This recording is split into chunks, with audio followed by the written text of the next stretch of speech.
This is Jason J. Lewis, the voice of Superman on Justice League Action. This is Mark Waid, writer of Superman Birthright. And you're listening to The Krypton Report. And you're listening to Krypton Report. Up in the sky, look! It's a bird! It's a plane! It's the Krypton Report! The All Things Kryptonian podcast, including Superman and Supergirl. We discuss games, movies, cartoons, TV shows, and comics. Find us on Facebook, Instagram, YouTube, and Twitter. Welcome to the Krypton Report special episode called Red Sun with Brian. On today's episode of Red Sun with Brian, which will be the only episode of Red Sun with Brian, we're going to discuss what? Red Sun. So welcome, with Brian. So welcome, boys and girls, with Brian. James, how's it going over there? Not too bad. Are you with Brian? So this is kind of cool. Apparently not the way Tyler's with Brian. So Brian's hanging out with me today. We tried to do some cool mic setup, but something's wrong, so we're sharing a mic. So that's always fun. Sharing is caring. Care Bear Stare. That's what rebuilt the multiverse from the Paragons. They just stared. Yes, it is. Oliver did all the work and focused. For Oliver. You had to shout that too. Stare and shout that. For Ollie! Okay, but seriously, let's bring it back down to Red Sun. So DC Universe just recently released their next animated feature, Red Sun, based off the book Red Sun. With Brian. And we decided that we're going to talk about this again because Brian was so excited to talk about this, and we thought it would be a fun time to bring him in and discuss it. So without further ado, let's get into Let's hear Brian. Red Sun Red Sun the film 2020, directed by Sam Liu. All right. So the first thing I'm going to say is this animation is more in line with the Gotham by Gaslight animation, which are both Elseworlds tales. So it almost feels like they're doing a certain animation style for Elseworlds. It's true. And it definitely is more of the cheaper animation. With Brian. Yeah, animation with Brian. Which is cheap. Whatever you can get. So, it just because there is a lot more of the still images in the background that are just standing still while the other images in the front are moving. And it kind of just bums me out. Like, you know, the first one that I really felt like the animation got a little cheaper on was The Killing Joke, which was their first dip into an R-rated animated film. And that one I kind of understood why they would kind of take it a little bit cheaper.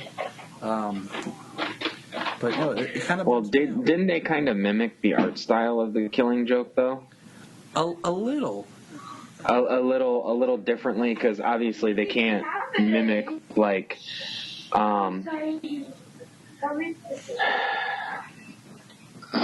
they can't mimic the art style of Jim Lee for, like, Hush. That's why I told you. I called it. Fellas, I told you. As soon as they were like, we're going to do Hush. And I was like, they're going to throw it in continuity because they won't be able to make Jim Lee art into animation. I called it. No, you can't. Huge mistake. So, but this... You can't make Jim Lee's art into animation. It's just... They tried that with the 90s X-Men, and it's a hit and miss. You know, looking at it now, like... There's some cool stuff to it, but there's some stuff like in the way the animation cells move that just kind of feels clunky. But well, you know, also done in the 90s, but yeah. But they've been doing animation since the 20s, so I mean, been doing animation for over 100 years. Seriously, go back and watch the Superman Fleischer cartoons. They are beautiful. Yeah. I mean, oh yeah, gorgeous. But let's start off here and talk about Red Sun. The film opens up with a scene that I actually like because they create a different through line through this story. And I cannot properly pronounce the Russian addition to the name, I actually knew a Russian lady who had this same verbiage attached to the front of her name. I don't know how to attempt it. Svetlana? Yeah, He's about Lana, so. it'll come out sound like I'm saying sweat, but it's not. Svetlana. So, Lana is kind of his through line heart in this movie. And I like that because that's absent in the book. And so, I don't want to jump, I want to try to go in order, but there is the point where at the beginning we see young Clark running from bullies, and Lana actually defends him, and she points out to him, basically, I can't always defend you. And he says, I'm not afraid, of getting hurt. I'm afraid of hurting them. And he flies her into the air. Which is a great Clark Kent Lana story.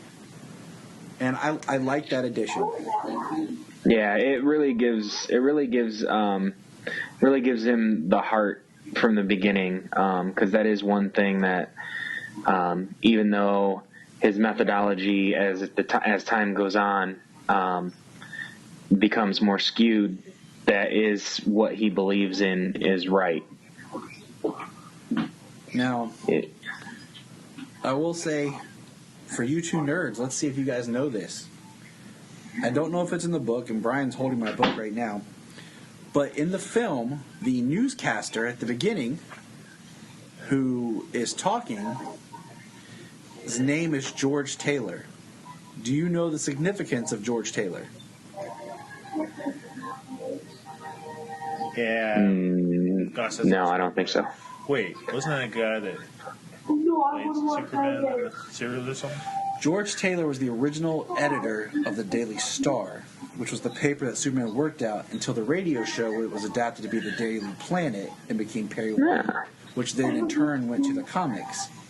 And then later comics, George Taylor became a character that Clark worked for on Earth 2, especially in the new Superman, or the new 52 Batman Superman with Greg Peck and Jai Lee. He worked for the Daily Star, and George Taylor was the editor. Oh, that's awesome. You're a nerd. Yeah, I am. Where's my phone? All right. Brian, take over. All right, what we got here? Okay, so after the credits, we open up to that news broadcast. Yes. Of the Superman propaganda. America calls it the Russian propaganda. The Russian Superman, and then Yep. Now in the comic, don't they start this whole story with Superman crashing in 1938, right? Like him, 1938. No, they don't. They don't start the comic. They start the comic with the news breaking of the Russian Superman, of the Soviet Superman. That's how the comic starts. It doesn't do there's no crashing or anything until the last page of the comic. Okay. Starts off with the news broadcast, and then it's Lex Luthor learning different languages and playing chess and all this other crap all at the same time. In the movie, we got the news broadcast, we've got Lex Luthor on the phone talking with the president, and then Superman at the dam with Stalin and the press and other people. So as I'm flipping through the comic here, let's talk about Lois and Lex in the comic here. So personally, myself, I kind of like their relationship more in the comic, because in the comic their relationship is very cold. It's very like, we're just kind of married out of almost like maybe they were in love in the beginning, but Lex's obsession increases more and more as his Superman comes out. Whereas when it goes to the film, like, he's not tearing down the Daily Planet. He's not belittling her. He's not, pushing her off to the side. He forgets their anniversary in the movie, but he still, like, has this total, like, love for Lois. Whereas in the comic, he's just kind of doing his own thing, and he's like, Lois, I'm going to be gone for a while. He becomes so much more obsessed with taking down Superman in the comic as I saw in the movie. What do you feel about that, James?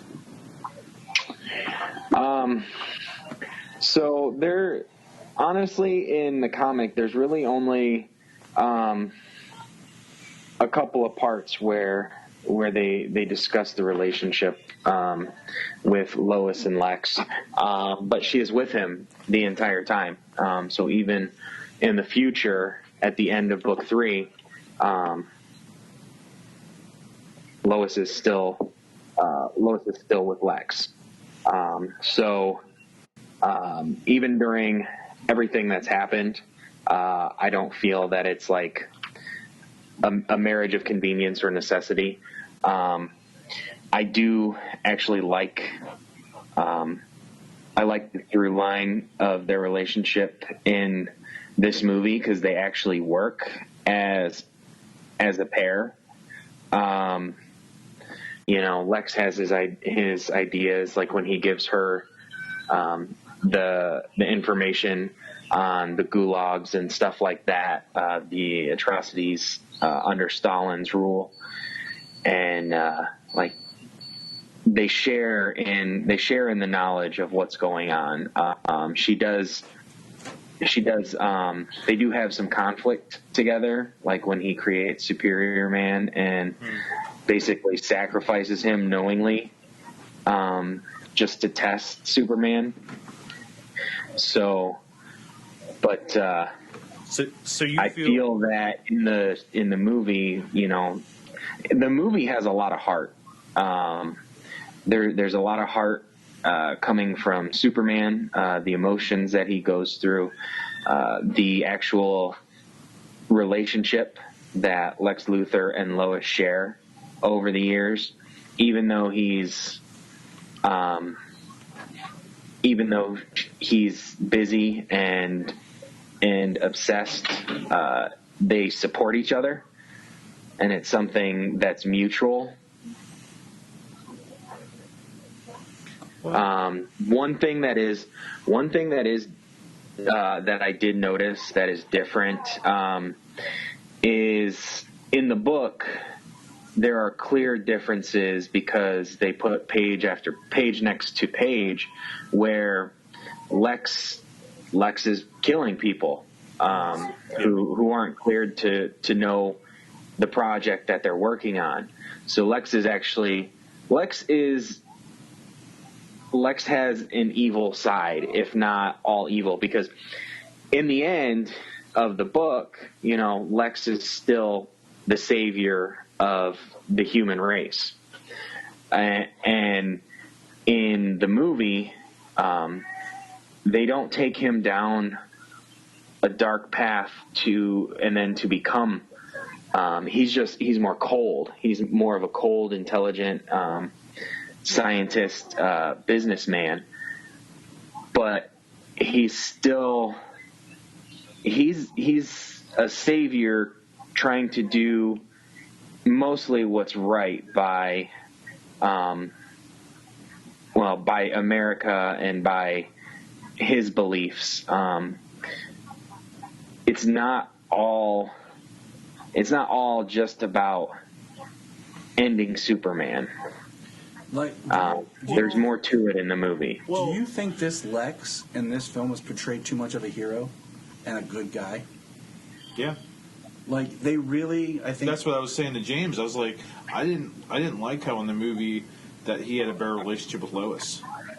Like, well, this is it's an Elseworlds tale. I mean, in the book, they do portray him, like I said, more evil, but in the end, he is the savior of the world and of the human race. So, like, in the end, he is a hero. He is the hero of the story because Superman sacrifices himself and steps aside and allows Lex Luthor and humanity to save him.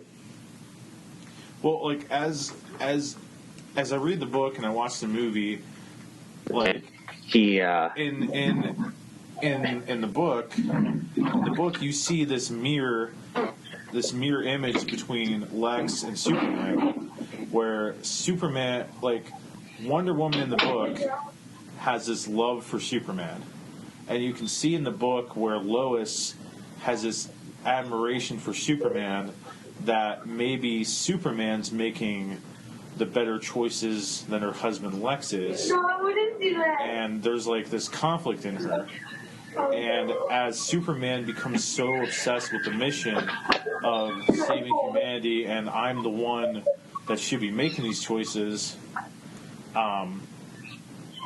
then you see Lex focus on taking down Superman, and he doesn't focus on his marriage with Lois. He focuses on more of that mission of taking down Superman, and Superman focuses more on the mission of humanity and stuff. These are two men on two sides of the same coin, putting the mission before anything. And I feel like when I feel like in the movie, having him have a better relationship with Lois, meaning Lex, you don't make Lex the other side of that coin. Can someone help me with the words I'm trying to say here? I got it. And that's the difference in this, is like how Lex is portrayed. Like, we don't get the obsessed with chess Lex who, freaks out because the clone of Superman beat him at chess. We have much more of a emotionally distant Lex, but like a good guy Lex. Yeah. You don't get a Lex that's creating the Phantom Zone or finding the Phantom Zone just to hide so he can keep his plans going. And I just found that interesting. I mean, they definitely did make him the hero. And this is another example, even in the film they highlight that Superman's so removed from everybody, he has no human grounding connection at all. Like, and that's what part of why the Clark Kent persona is important, Bendis. Because he's Listen to us, Bendis. He's just the premier, dictator the entire time.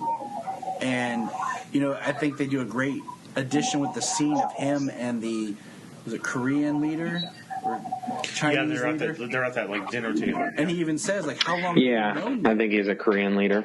He says, how long have you known me? And he says, like, years and years. He's like, but you scare me still. You terrify me. Yeah. And, that just shows, like, he's ruling out of fear. And, like we talked about this when we talked about the book, it's just, this is that story. But they've done so many versions of that Superman since then in other forms of continuity that it just gets old. But this one makes sense. And I want to back up for a moment. Did we point out that there was no Pete Ross character? I hated that. Absolutely hated it. What did you think about? Like I said, I'm just catching up. My father-in-law stopped by. He wanted to talk to Geneva, but she's not here. That he killed Stalin himself. I hated it. I don't know. Like, it's one of those things that's on my list of I'm not sure yet, but I like that he did it, but he was crying. It's like they're trying to take the Zod kill from Man of Steel and put it in here. Well, looking at this as a different Superman, because, like I told you, the reason why I like book 1 of Red Son, because I feel like it's still Superman. I agree. It's still Superman who just happens to be Russian. And can we all agree that both the film and the book have too much stuff that moves too fast? Absolutely. They could both benefit from being longer, especially the book. I think the book, another 2 issues, make it a 6 or a 5 issue I'm gonna go with 6. Or another, 3, and spread it out a little bit more because it does jump, and there's a lot that we just kind of take for granted in those jumps. Like the whole that's something we. So Batman, that's one thing in the movie that I liked and I didn't. Because in the book, I really liked how Pietro killed his parents, and he, in the end, he got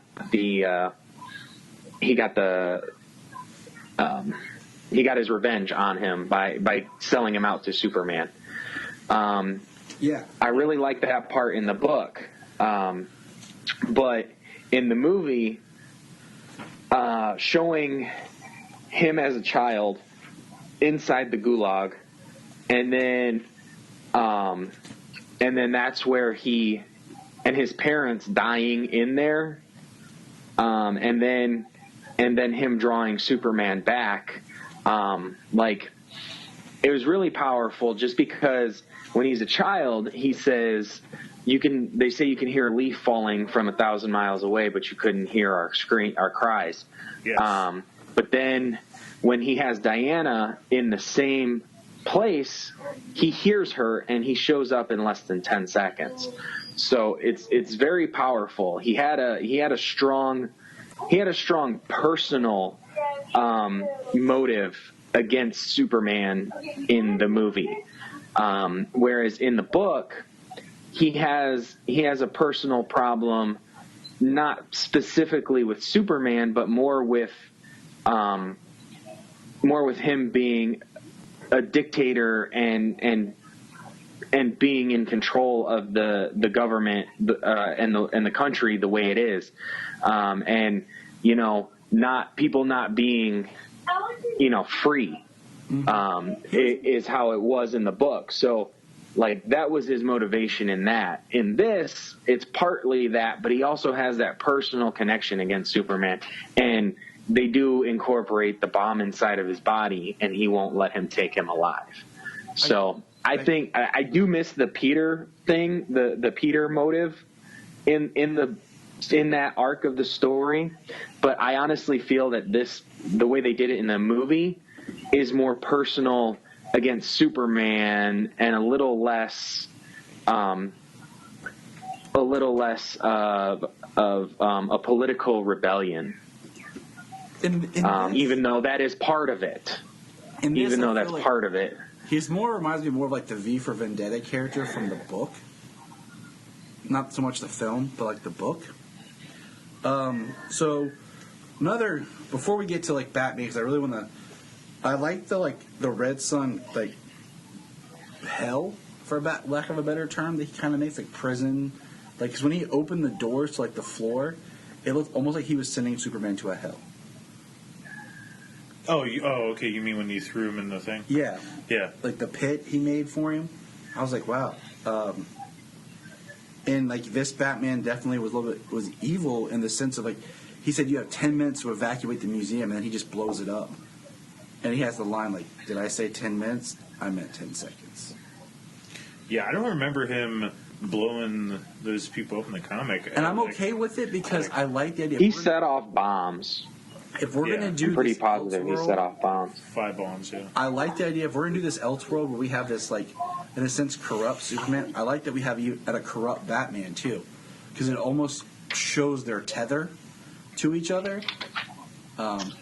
Instead of having Batman be this light and Superman be the darkness or whatever that they're trying to tell. Do we touch on the fact that in this story, and with that same idea about darker versions, I really don't like Wonder Woman in this story. In the movie or the book? In the movie.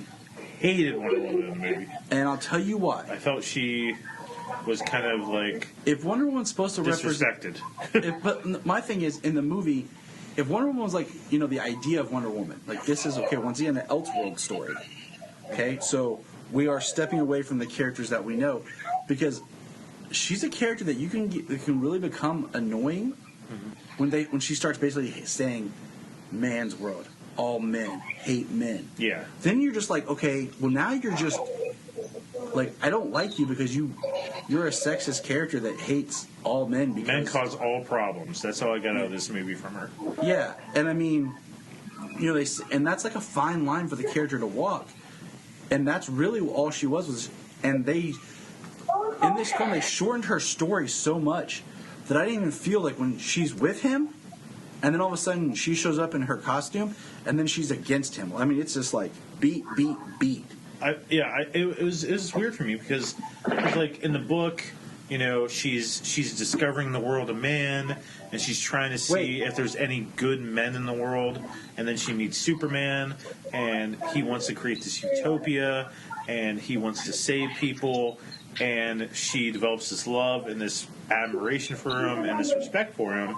So when she is in the lasso of truth, and she's like, oh man, he's gonna die, and he's the one that can save our people, or just everybody, and she breaks that chain and goes to save him, it has, to me, more emotional weight. But when you're watching this movie, you're like, oh, okay, so she's just going to, so she did that to save him, but men are still the most evil thing in the world. Like, I don't know, it just kind of lost me, James. When she breaks the lasso, yeah, she hasn't given up on him yet. Their last interaction, she tells him that she hasn't given up on him yet, but she has concerns about the way that he is governing his states, his countries, and so at the moment when she breaks her lasso, it's to save him, and she hasn't given up on him. But as soon as he comes out, and it's either death to Batman or brain surgery, and he becomes a lobotomized slave, that's when she's like, all right, well, like I can no longer stand by your side. I can't believe in in the way that you are continuing to go. She voiced concerns about that prior, and then basically when she experiences it firsthand right in front of her, that's when she gives up. I do agree with the jaded way that she is man's world. Men are responsible. But you kind of got to look at it the way she sees it. Is Stalin is responsible for the way that the USSR was. Superman is responsible for the way it is now. Batman was responsible for his terrorist actions. Lex Luthor and President Eisenhower and President Kennedy, they're all men, and they're all responsible for fighting against each other and continuing this war back and forth. So it is what she sees, but I do understand, and I did feel like, wow, like men are all bad. I definitely saw that, and I definitely feel it, but that is also what she sees, being in her political position as an ambassador. Well, think about this for our first setup. Let's jump back real quick. In the book is narrated by Superman, so there's a lot of talking. He talks about how Diana was in love with him, but he couldn't see it. That whole story is gone. Yep. They make her a straight-on lesbian in this. Straight up. So right there's your first thing. I lived on an island with a woman. What do you expect? Okay. So there's your first knowledge of, even then with that, she has no use for men. Yep. She friends Superman, and I think there could be a stronger story of their friendship. Yeah. But it's not there. Right. So, but one thing I do like is in the book, it really makes it feel like Superman calls out to Diana to stop it, and she breaks the rope because he calls her to it and because of her feelings for him. Because he knows. He played on her emotions. But in this, they took that out, and I like that. I like that wasn't there because I felt like it just made him seem more like a D-bag by, kind of manipulating her emotions and stuff. knowing that she would do. Yeah, this. in the movie, she was still backing him as a friend, but it literally turned on its head when earlier that very same day or whatever, they had the discussion, and then, he comes and it's death or enslavement. Well, okay. or zombified. So, what happened? They never really made it totally clear in the book or the movie, what really happened when she broke that lasso. Right. What did she lose? So she just gets gray hair and that's it? And that's in the book, I felt like she was even weaker. In this, I felt like because later when she shows back up, her hair's more white, and she looks like her physical body is back to being as powerful as it was. Right. Because even Janine was like, what just happened? And I'm like, I don't 100% don't know, because it's like an older Wonder Woman type story. Mm-hmm. And even in the movie they didn't do it either, is we don't know how Batman tricked her or subdued her or anything. It just happens.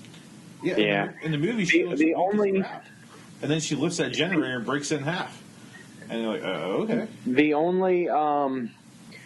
only thing that they said, because I don't recall them saying too much about anything in the book at the time, is that her lasso is magically a part of her. Her soul is attached to the lasso. So when she breaks it, it breaks a part of her. And I don't know. That's where the physical change and the weakness comes from. But I also thought she could barely walk, but then she rips this generator in half. Right. I mean, she looks so weak in that movie. So you would take it as this is the symbolic showing of her bond with Superman going to crap. That's it now. Yeah. Yeah. I mean, we also with her we have her mother's always referenced more off screen.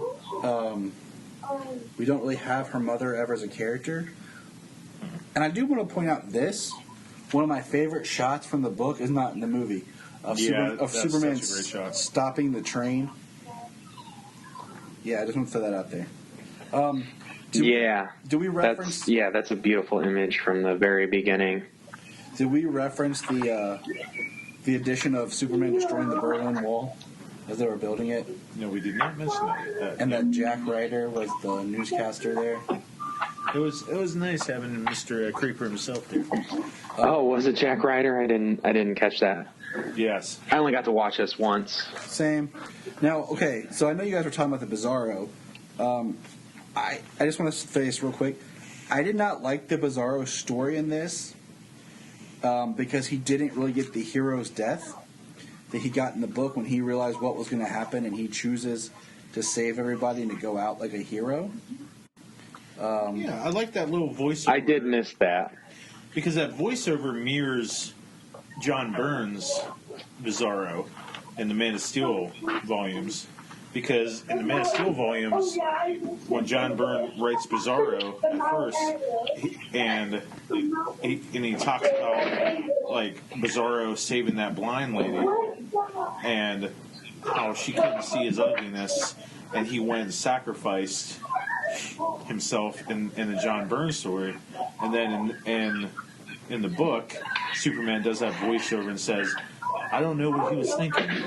Yeah. And if he was trying to save humanity or he was just acting on impulse or whatever, I don't know. I like that better. But in the movie, you don't get that. So, and did anyone else? So it was with Superior Man. Was anybody else almost expecting him to be like America? Yeah. Yes. I was Team waiting America. I was waiting for him to go on stage and it'd be like, when it comes crashing down and it hurts inside. I was like, America. I was like, come out to Real American. I am a real American. So I missed that about the Bizarro story. But one thing I do one thing I do like about it is at this point, Lex had created him. This is kind of the coldest you see Lex in the movie, is during this scene of sacrificing him. In the book, you get to see his incomplete and his messed up powers become a danger to people around, people in the submarines, and then the people on the streets in London. Yeah. In this one, he comes in and he comes in like a bad guy, but it's like he was sent in by Lex Luthor. He was released. He was sent in by Lex Luthor to fight, and he comes in preaching truth, justice, and the American way. But then so as opposed to like his abilities kind of being uncontrollable and being a danger, he purposefully puts in danger, and more than likely some civilians on the streets that we see when after the bus is destroyed and Superman's put through some buildings and stuff. He purposefully killed civilians and created collateral damage in the streets of Moscow. So Yeah, I don't know, kind of a trade-off there, but this is the point where it kind of seems like Lex has that evil inside of him, and it really makes the U.S., because it's kind of like from the point of view of Superman and the way that Superior Man comes in and the way he's talking, it kind of makes the U.S. and Lex Luthor seem like the bad guys at this point. But I did like their fight. The super fight between them was actually really cool. Going through buildings and stuff. I mean, very Man of Steel. The way that these beings are so powerful, and they can level mountains with their power. Like, buildings are nothing when it comes to these beings that can level mountains with just a physical impact. So, destroying vehicles in the road and the buildings, and then fighting in the mountains when Superman. See, now this one makes sense because Superior Man is coming after Superman specifically. And so when Superman leaves, Superior Man gives chase, and Superman takes him to a secluded area in the mountains to have this huge knockdown battle that levels chunks of mountains and stuff. Like in Man of Steel, Zod is not after Superman. Zod wants to punish Superman, and he knows the best way to punish Superman is to kill and destroy civilians and the cities and things like that. He's not gonna Superman. If Superman left, he just leaves Zod to his ultimate destruction of Metropolis. You know what I'm saying? Yeah. So that's like a invalid argument. He's not going to be like, oh, let's get away from people. Zod's not going to get away from people because he wants to kill people. That's the point. So, the fact that they're, just showing a kind of a difference here, of Superior Man is going after Superman solely to take him out. So he's able to draw him away and then have this huge battle. When Zod, he wants to kill people, he's not going to be drawn away, and the big knockdown drag out battle that's going to destroy so many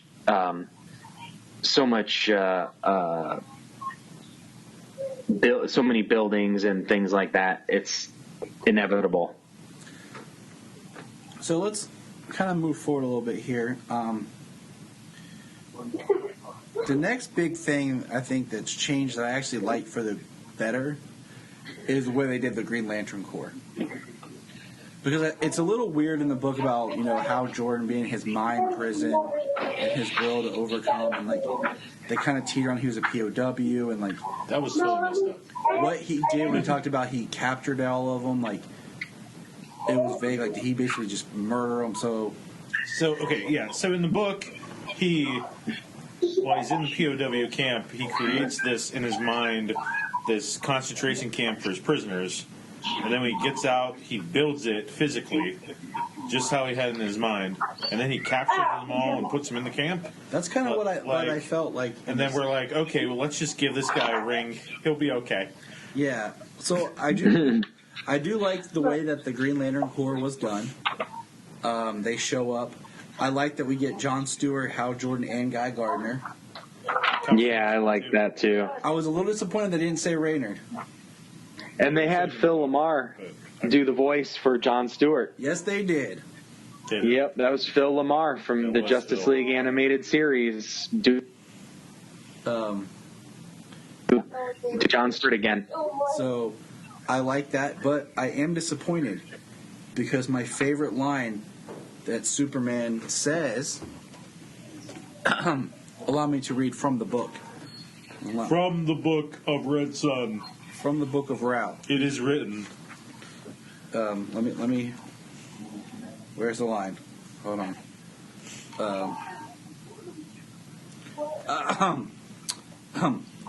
A thought-based weapon.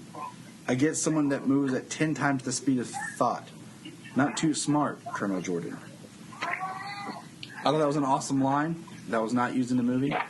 But we did get a kind of a cool scene of Wonder Woman showing up, and in an awesome costume. Yeah, in a much different. Yeah, that was great. That was a nice costume. She shows up as an ambassador, just begging for peace, and it was cool. Because they didn't have anyone else from Themyscira. Wonder Woman shows up just to stop the sides and basically says that once again she'll return to Paradise Island, and they'll never see from her again. And that's she's shutting herself off from man's world. We didn't get the whole craziness of all the Superman villains attacking the White House. Disappointment. That was okay. I like that they try to keep it small with just the interactions.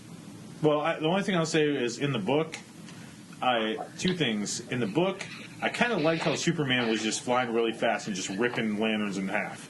Yes. Because that was awesome. But a thing that upset me about the book, and I'm glad they took it out of the movie, is that in the book you have Doomsday as part of that group that's going to take down Superman. It's friggin' Doomsday. Yeah. I always hate when they try to... Doomsday to me is a great character they try to always find ways to bring back, but he's really a one and done. Right. He killed Superman. But in there, he's just... he's like a Bane, The other thing I want to point out that I thought was interesting, and it's subtle. I'd say he hasn't been quite the same since Hunter Prey. No. And then there was that story where Brainiac was in control of Doomsday's body. But since then, since those first three stories, the death of Superman and Hunter Prey, and then when Brainiac is control of Doomsday's body. Since those three stories, he hasn't been quite the same. They did something really cool with him in Superman Doomed. Yep. In the New 52. Took the words I really enjoyed that. Because, it kind of gave Doomsday a different form of immortality, that even when he was physically destroyed, like Superman destroyed him, his spores would still live on, would still perpetuate Doomsday. Which is awesome. But I was gonna say, if you notice, in the book is different, but in the film, Superman doesn't age. Every character ages. And in the book, Superman does age because they start graying him out as the book goes along. But in the film, he doesn't age, and every other character shows signs of aging and change. Mm-hmm. But he doesn't, and I like that little touch, just because it made him a little bit more prominent. Well, that is something though that's kind of interesting in the book, where it seems like Superman ages, and then they talk about how Luthor lived for another how many years, 1,000 years or something. Yeah, but no spoilers. And Superman's still alive, and he hasn't changed since before he supposedly died. I wonder if they took out the aging in the movie because they were taking out the epilogue. And that's what I put in my notes, is there is no epilogue, and I'm okay with that.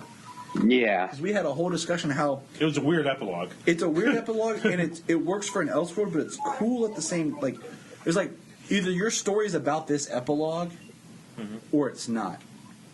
Because either you pull that crazy twist, which almost seems like it was just something that they threw in there, and it's either like, oh my god, that's awesome, or this negates the entire story and what the story was. Let's go to the Brainiac White House thing. Well, I'm just saying, like, we're not going to talk about the epilogue because we did the book. I think we got to talk about the epilogue. But it's not in the movie. But this is Red Sun with Brian. So Brainiac, yes, shows up with Superman, and they do kind of change the whole... I like this better than the letter. No, I like the letter. Just I because... have to be the problem guy. Problem child. So, I like one quick thing before we do that, before we talk about the Brainiac and stuff, I do like in the movie where Diana shows up. So she kind of shows up. She's in that awesome outfit, but she is there to just be a bridge for peace. That's the only reason she's there. She doesn't fight Superman like she does in the book. Oh, yeah. Superman actually throws a punch at her.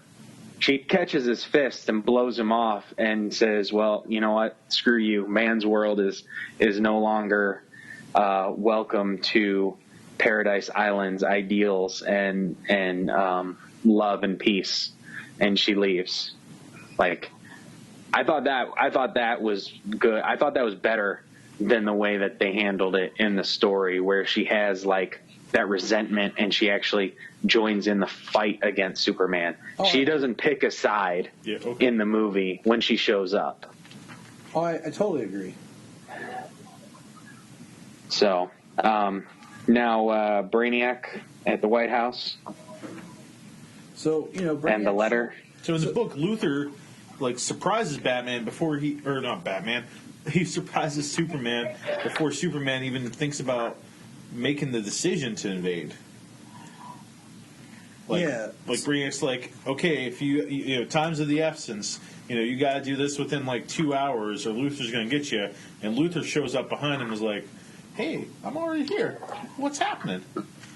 So they took out, the whole part about Luthor getting pulled into Brainiac and kind of trying to fail safe, and him making the critical error, the decimal point that sets off the self-destruct.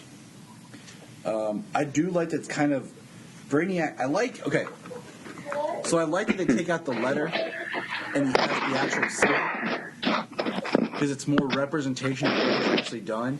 Because then it flips it back that Brainiac says, I've always had the technology to fix it. And you see that Superman, either never wanted it to happen, because, they point out, the bottle represents everything that he has achieved and wanted.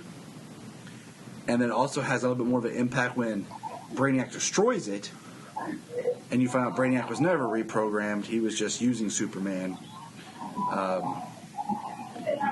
And it's a little to collect the entire planet.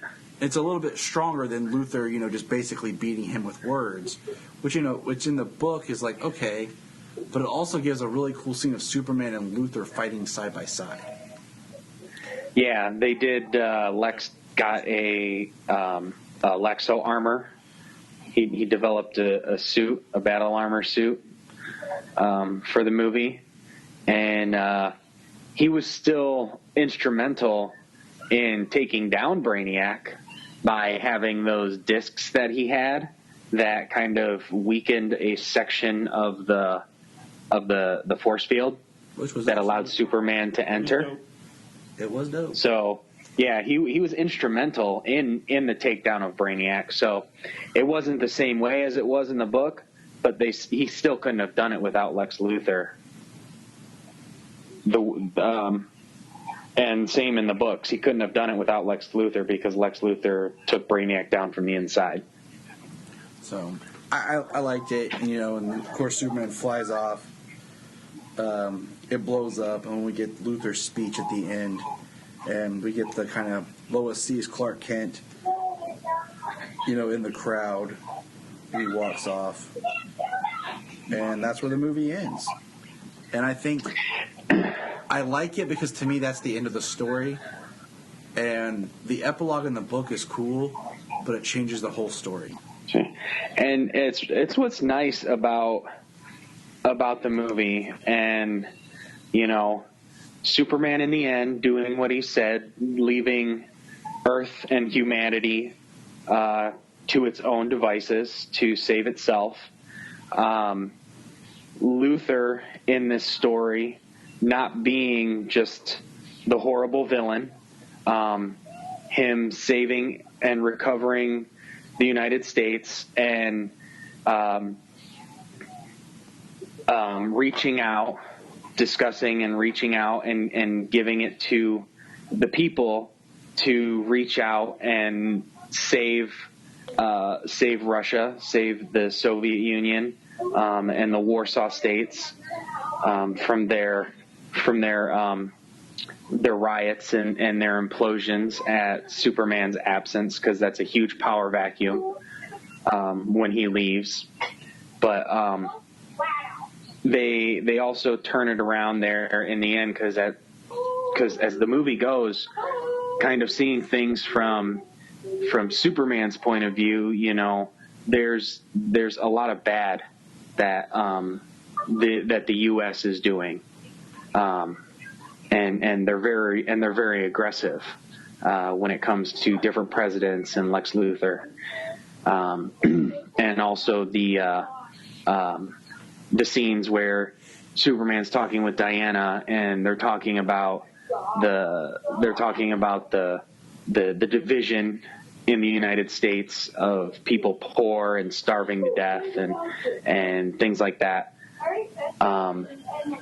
So they show America as kind of as kind of on the wrong side, as it were, and then in the end, America kind of steps up and has recovered and is this power and is this helping hand. And then, we have Lex step aside and James Olsen takes over as president. Yep. I had no problem. I loved that they got Phil Morris to be James Olsen in this movie. Phil Morris is excellent in everything DC. Yes. I'm still waiting for him to show up on Supergirl. As when they cast him as James Olsen, I was like, oh wow, I was like, that's going to be interesting if he's this redheaded freckled dude with glasses. But no, they made James Olsen a black guy. So I was like, hey, that's cool. Yeah. Hey, they already did it on Supergirl. Why not? All right, Brian. So since this is Redstone with Brian, talk about the epilogue and go. You see, in the epilogue, you find out as time goes by that Lex Luthor has children, and the children have children, and as generations and years and billions of years go by. You mean, is that how humans perpetuate life? Yes. No. I just thought the stork came and dropped my fat ass on the doorstep. I don't know. Oh, no. That's maybe where you came from. Yeah. Got stuck out in the tree like the Grinch. Absolutely. I was supposed to go to a rich family, like the Waynes or something. Anyway, all right, go ahead. billions of years ago, and people procreate. It's crazy. And the Luthor last name ends up getting shorter, where it's just straight up L. And eventually, a Luthor is born called Jor-El. He's a scientist. And he's smarter than his great-great-great-great-great-great-great-great-grandfather. Like I said, I like that, but not in this story. Because that's not what this story is. You sure? Yeah, because if that's where you're going, go back and then reread this and look at all the parallels that they are related.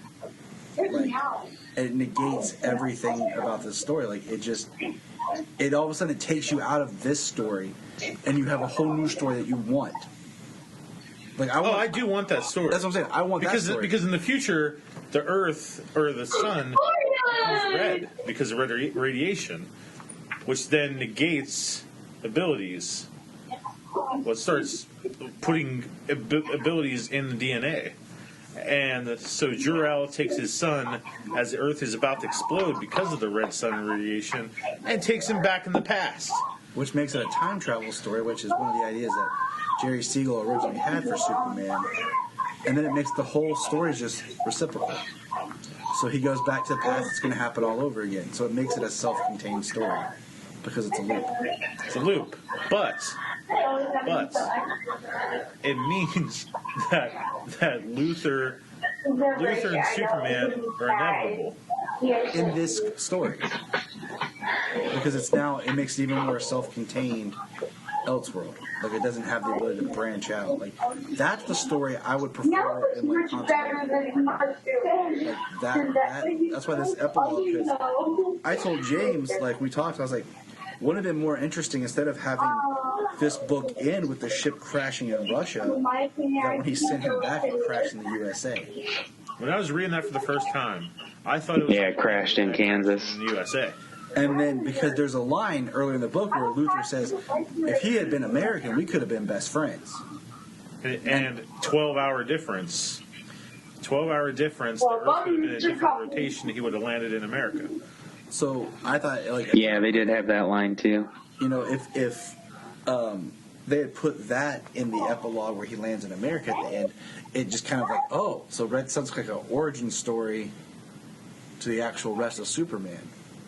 And then it would have been like kind of continuity, but it's not. It's a closed loop. So. Well, the interesting thing was like, when did Earth become Krypton?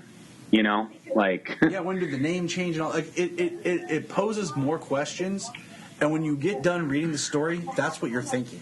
That's where your brain is. You're not focusing on the story that you just told about the Soviet and what a Soviet Superman was, and that change, that ideals, and how he corrupted him. Like I would have preferred more of Red Sun Superman based off the first book, where we got to meet Soviet Mom and Pa. We got to see him as like the worker of Soviet, and not just rise from all of a sudden being dictator, because then it changes the idea that he's a Soviet to now he's just a dictator. So, before we even go any farther, we went to the epilogue in the movie when Superman flies Brainiac's ship off because the ship contains black holes that will annihilate the planet. Yes. And he's flying the ship out into space. He remembers the line from Svetlana after he rescued her from the gulag, which is seriously messed up. We kind of went by that except for the Batman portion. But that's what she's imprisoned. She's imprisoned in this place to die just because she knew him before he was Superman. Right, and that's what that was her crime. Knowing him before he was Superman. And that's why I said her role in this was much better with the opening scene, her middle scene of her death with him holding her in his hands, and her dying. And because of what you just said, like that was his tether in a sense, and now he's broken his tether to people, and that makes him killing Stalin a little bit more powerful and acceptable in the story. And that's why I said she's the heart through line, because the last thoughts, quote unquote, he has as he's going off to sacrifice himself is those words from her about being protector. Yeah, her words of using his powers to save the world. And he did. He used his powers to save the world. He tried to help, and he tried to do the right thing for a long time. And there were certain things he believed, but he also was brought up to believe the things that the laws of communism and Stalinism at the time. So he had an askewed view of what was right, but he did what he believed to be right, and then when he realized he was wrong, and he sacrificed himself and to save the world because the world was going to be destroyed. He got that heart back and he remembered. So he had that through line of her from the time they were children to the end. So let's go ahead and wrap up here real quick. Speed wrap. James, out of 10, what do you rate this? Go, James. Out of 10, I give it a 7.5. Brian. 6.8. I'm gonna fall. Because I think the story's overrated. No, I mean, I think it's one of those, like, I enjoy it, but it's not my favorite Superman story. It's such an Elseworlds, and I think it is a little overrated. If it was 6 issues, I think it could have been, like, a great story. I would give it a 6.5, 7-ish. So I'm trying to fall in there. So I like the movie because it has an end.